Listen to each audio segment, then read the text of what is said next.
Halo, saya Profesor Dr. Topo Santoso SHMH, dosen Fakultas Hukum SAS Indonesia.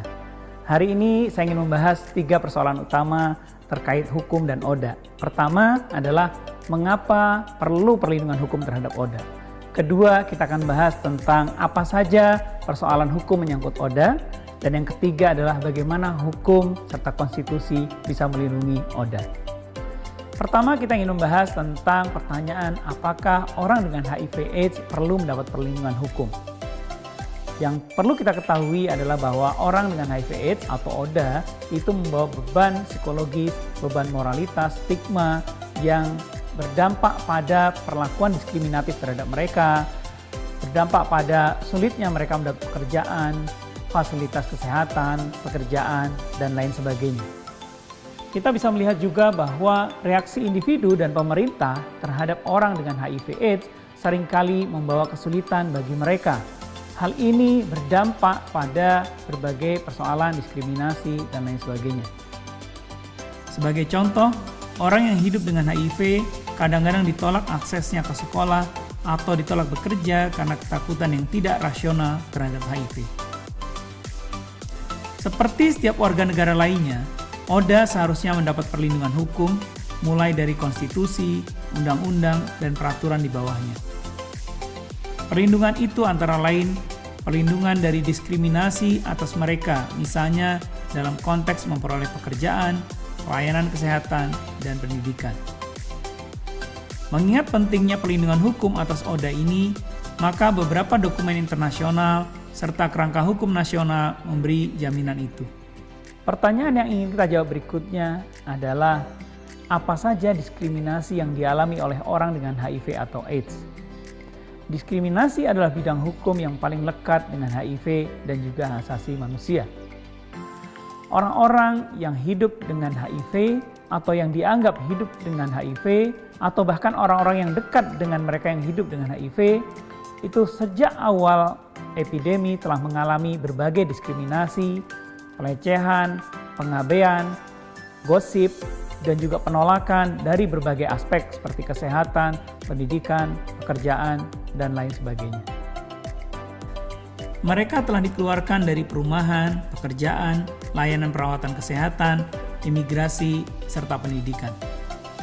Diskriminasi dan tindakan sewenang-wenang terhadap orang yang hidup dengan HIV cenderung memperburuk bentuk-bentuk marginalisasi yang ada seperti rasisme, diskriminasi berbasis gender, tunawisme, dan diskriminasi terhadap anak-anak.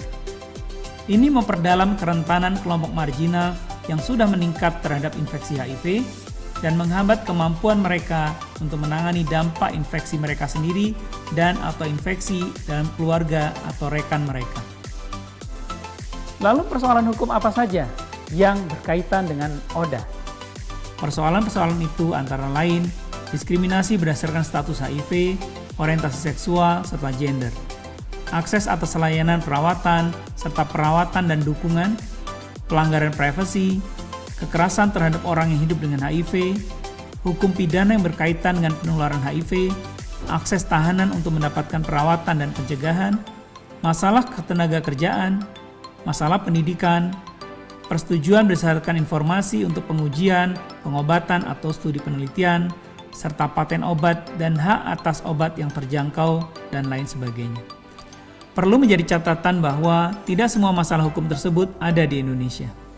Apakah berbagai ragam persoalan hukum sebagaimana tadi telah kita bahas juga telah ada di negara lain dan bagaimana di Indonesia? Dari berbagai literatur kita mengetahui bahwa di negara-negara lain persoalan atau ragam masalah hukum terkait dengan HIV dan AIDS dan ODA yang tadi telah kita bahas itu telah dibahas menjadi bahan diskusi, telah ditulis di dalam berbagai literatur, telah diatur dalam berbagai peraturan perundang-undangan, dan juga telah menjadi kasus di berbagai peradilan. Lalu bagaimana di Indonesia? Di Indonesia sendiri baru sebagian kecil persoalan tadi dibahas dan juga diatur dalam perundang-undangan kita, dan barangkali masih amat sedikit yang menjadi persoalan di peradilan. Malah sebagian besar belum ada aturannya dalam perundang-undangan kita dan juga belum menjadi perkara di pengadilan. Sebagian telah menjadi pembahasan dalam beberapa rancangan perundang-undangan yang telah atau sedang dibahas di DPR.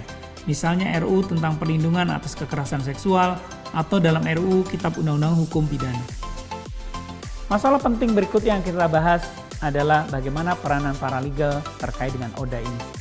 Kita tahu bahwa penanggulangan atau penanganan HIV atau AIDS bukan hanya persoalan keluarga, persoalan pemerintah, dan persoalan sektor kesehatan saja.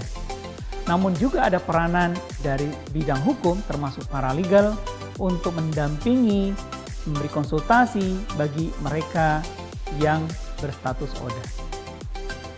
Lalu siapa paralegal itu? Paralegal adalah orang yang memiliki pengetahuan dan pemahaman tentang hukum dan HAM, walaupun mereka bukan seorang advokat, dan mereka bisa mendampingi orang yang memiliki masalah hukum. Paralegal mempunyai keterampilan hukum, namun ia bukan seorang pengacara yang profesional. Ia bekerja di bawah bimbingan seseorang pengacara atau yang dinilai mempunyai kemampuan hukum untuk menggunakan keterampilannya. Istilah paralegal itu sendiri bisa kita temui dalam Undang-Undang Nomor 11 Tahun 2016 tentang bantuan hukum. Pada pasal 9 undang-undang tersebut dikatakan bahwa pemberi bantuan hukum berhak merekrut pengacara, paralegal, dosen, dan mahasiswa fakultas hukum. Pasal 10 undang-undang tersebut menyebutkan bahwa pemberi bantuan hukum berkewajiban untuk menyelenggarakan pendidikan dan pelatihan bantuan hukum bagi advokat, paralegal, dosen, mahasiswa fakultas hukum.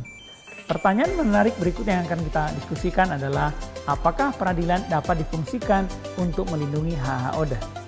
Dihadapkan dengan diskriminasi, stigma, penolakan layanan, serta hak-hak lainnya, maka orang yang hidup dengan HIV sebenarnya dapat saja mengajukan gugatan ke pengadilan. Sebagai contoh, orang yang hidup dengan HIV di negara-negara lainnya telah menggugat lembaga pemerintah tertentu ke pengadilan karena mereka dianggap gagal menyediakan terapi bagi mereka.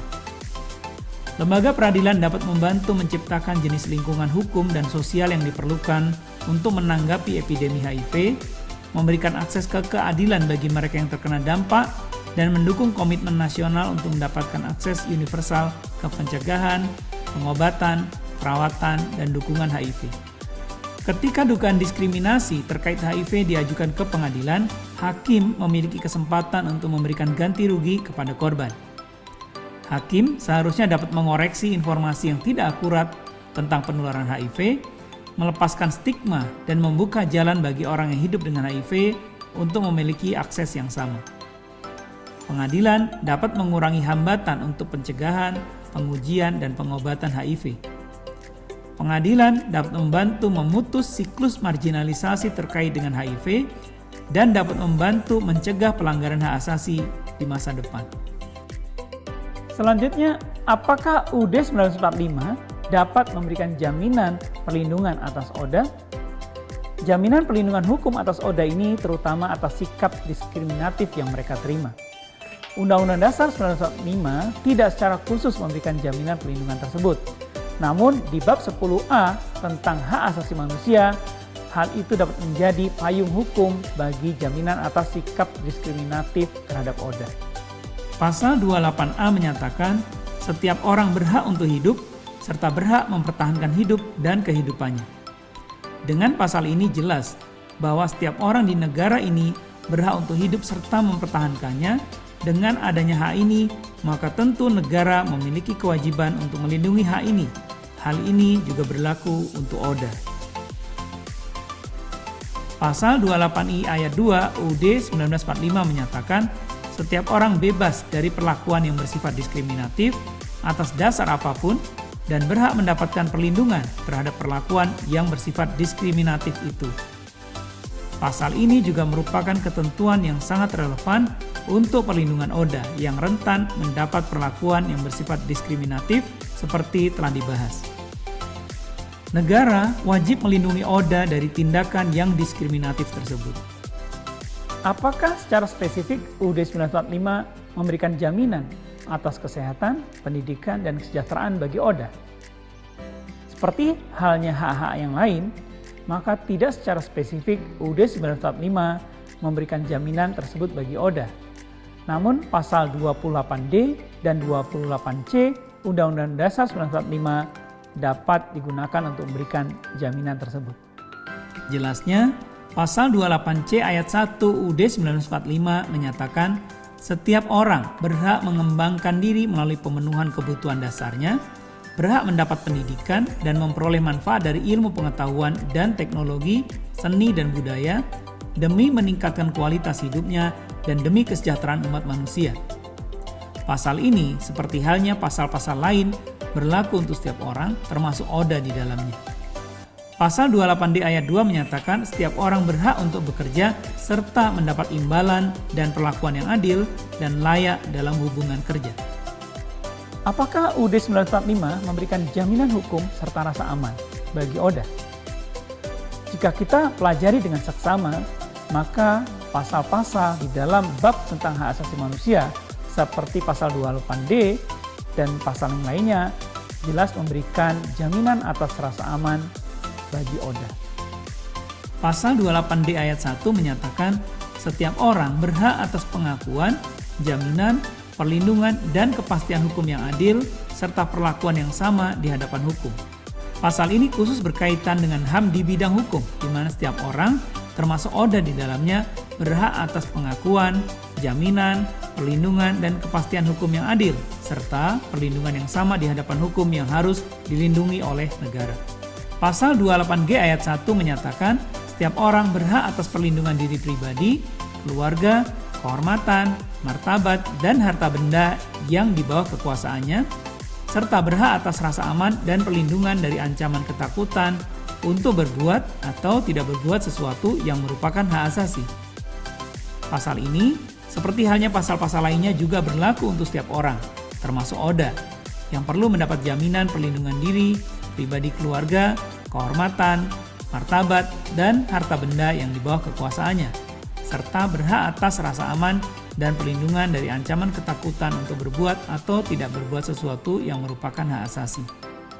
Ini sangat penting dijalankan oleh negara sebab ODA rentan mendapat perlakuan yang melanggar hak ini. Demikianlah uraian saya tentang kaitan antara hukum, HIV/AIDS, dan ODA. Mudah-mudahan bermanfaat. Terima kasih.